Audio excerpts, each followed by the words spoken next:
കലാപരിപാടികൾക്കപ്പുറം, മേളത്തിനപ്പുറം എന്തിനു പറയുന്നു, ഏറ്റവും നമുക്ക് ബൃഹത്തായ, അതിനുപരി അമ്മ ആഗ്രഹിക്കുന്ന ഒരു സമ്മാനമാണെന്ന് നിങ്ങളെല്ലാവരും കൂടി അമ്മയ്ക്ക് നൽകുന്നത്. ഇതിൽ വേറെ അഭിമാനമുണ്ട്, സമാജത്തിന് ഏറെ അഭിമാനമുണ്ട്. കാരണം ചണ്ഡികാഹോമത്തോടു കൂടി തന്നെ ഈ ക്ഷേത്രത്തിൻ്റെ ആ ചൈതന്യത്തിൽ വന്നിട്ടുള്ളതായ അഭിവൃദ്ധിയും അത് നിങ്ങളിലേക്ക് വന്നിട്ടുള്ളതായ അഭിവൃദ്ധിയും ഒക്കെ കാണിക്കുന്നതാണ് ഇന്ന് ഈ ഒരു കൂട്ടായ്മ. എന്തായാലും അമ്മ ഏറ്റവും ആഗ്രഹിക്കുന്നത് നാമവും അതുപോലെ തന്നെ പ്രാർത്ഥനകളുമാണ്. ആ നാമത്തിലൂടെയും പ്രാർത്ഥനയോടെയാണ് ഇന്നിവിടെ എല്ലാ കാര്യങ്ങളും നമുക്ക് സാധ്യമാക്കി തീർക്കുന്നത്. അപ്പോൾ സഹസ്രനാമത്തിൽ തുടങ്ങി ദേവീപാരായണം, അതുപോലെ തന്നെ ഭാഗവതം അതൊക്കെ പഠിച്ച് ഇന്നിപ്പോൾ ഈ മഹത്തായ ഗ്രന്ഥം കൂടി നിങ്ങൾ സ്വായത്തമാക്കി നമുക്ക് സമർപ്പിക്കുന്ന ഈ വേളയിൽ എല്ലാവർക്കും സമാജത്തിൻ്റെ അഭിനന്ദനങ്ങളും അതോടൊപ്പം തന്നെ എല്ലാവിധ അനുഗ്രഹവും ഉണ്ടാകട്ടെ എന്ന് നമ്മുടെ ആത്മാർത്ഥമായി സമാജത്തിൻ്റെ ഭാഗമായിട്ട് പ്രാർത്ഥിക്കുന്നു. ഇന്നിപ്പോൾ നമ്മളിവിടെ ചടങ്ങുകൾ നിങ്ങളൊന്ന് ശ്രദ്ധിക്കണം. ഇന്നലെ ഞങ്ങൾ ആചാര്യനായിട്ട് സംസാരിച്ചതിൻ്റെ അടിസ്ഥാനത്തിൽ നമ്മളിതൊരു ആചാര്യ മുഖത്തു നിന്നാണ് ഇത് പഠിച്ചിട്ടുള്ളത്. അതുകൊണ്ട് തന്നെ ഒന്ന് ആചാര്യന് എത്താൻ സാധിക്കാത്തത് കൊണ്ട് തന്നെ ആചാര്യൻ പറഞ്ഞു തന്ന ആ വിധി പ്രകാരമാണ് ഇന്ന് നമ്മളിതിവിടെ സമർപ്പിക്കാൻ പോകുന്നത്. അപ്പോൾ അതുകൊണ്ട് നമ്മളിവിടെ ഇപ്പോൾ ഈ ദേവി മഹാത്മ്യം നമ്മൾ ആരംഭിച്ച് ഇതൊരു 6-6:30 കൂടി നമ്മളിപ്പോൾ നമ്മുടെ സമയക്രമം അനുസരിച്ച് നമുക്ക് തീരുമെന്നാണ് നമ്മൾ പ്രതീക്ഷിക്കുന്നത്. അത് കഴിഞ്ഞ് കഴിയുമ്പോൾ നമ്മളിത് ആർക്ക് വേണ്ടിയിട്ടാണ് നമ്മൾ ചെയ്യുന്നത്? ഭഗവതിക്ക് വേണ്ടിയിട്ടാണ്. അപ്പോൾ നമ്മളിത് ഭഗവതിക്ക് നമ്മൾ സമർപ്പിക്കണം. അപ്പോൾ സമർപ്പിക്കുന്ന സമയത്ത് നമ്മളിവിടുന്ന് വെച്ച് അരിയും നിങ്ങൾക്ക് പൂവും നിങ്ങൾക്ക് തരും. ആ സമയമാകുമ്പോൾ തരും. നിങ്ങളത് ആരും തിരക്ക് കൂടാതെ അവിടെ നമ്മൾ ദേവിയെ പൂജിക്കുന്നുണ്ട്, ഭഗവത് സേവയ്ക്കായിട്ട് പൂജിക്കുന്നുണ്ട്. അതിൽ നിങ്ങളെല്ലാം ഓരോരുത്തരായിട്ട് ചെന്ന് തിരക്കാരും കൂട്ടെടുത്ത് കഴിഞ്ഞ് കഴിഞ്ഞാൽ നിങ്ങൾ അവിടെ ചെന്ന് ഇത് ഞാൻ പഠിച്ചത് ഞാൻ അമ്മയ്ക്ക് സമർപ്പിക്കുന്നു എന്ന ഇതോടുകൂടി നിങ്ങൾ ആത്മാർത്ഥമായിട്ട് നിങ്ങൾ ആ അരിയും പൂവും അവിടേക്ക് തൊഴുത് സമർപ്പിച്ചു. ഇനി ഈ എന്താ പറയുക, ഈ സന്നിധി, ഈ മഹത്തായ സന്നിധിയിൽ ഈ നാമങ്ങൾ ഒഴിക്കാൻ ഒരു സമയം ഉണ്ടാകാൻ പാടില്ല. നാമ ജപം കൊണ്ട് മാത്രം എന്നും മുടങ്ങി നിൽക്കുന്ന ഒരു യന്ത്രമായിട്ട് അല്ലെങ്കിൽ സാന്നിധ്യമായിട്ടുള്ള മാറണം എന്നും കൂടി ഈ അവസരത്തിൽ ഞാൻ നമ്മൾ പ്രാർത്ഥിക്കുകയാണ്. അതിനെല്ലാവരും അനുഗ്രഹം ഉണ്ടാകട്ടെ.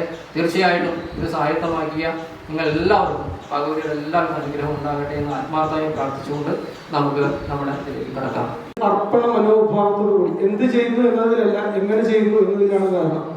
ശാക്തേയ പൂജയിൽ ഏറ്റവും പ്രധാന അർപ്പണ മനോഭാവമാണ്. ഭഗവതിയുടെ മുമ്പിൽ സർവ്വതും സമർപ്പിച്ചുകൊണ്ട് മനസ്സും ശരീരവും ഒരിടത്ത് നിന്നുകൊണ്ട് വേണം അമ്മയെ പ്രാർത്ഥിക്കാൻ. അർത്ഥമായി പ്രാർത്ഥിക്കുകയാണ്.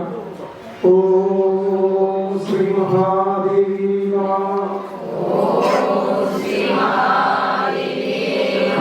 ബ്രഹ്മാ ഗുരു വിഷ്ണു ഗുരുദേവോ മഹേശ്വര ഗുരു സാക്ഷാത് പരബ്രഹ്മ തസ്മൈ ശ്രീ ഗുരവേ നമഃ. ജ്ഞാനനം ഭൂതഗണാതിസേവിതം കവിത്വജംബൂഫലസാരഭക്ഷിതം ഉമാസുതം ശോകവിനാശകാരണം നമാമി വിഘ്നേശ്വരപാദപങ്കജം.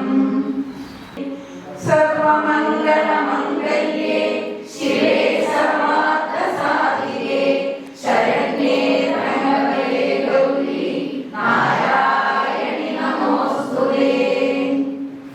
ഓം ശ്രീ മഹാദേവി നമഃ.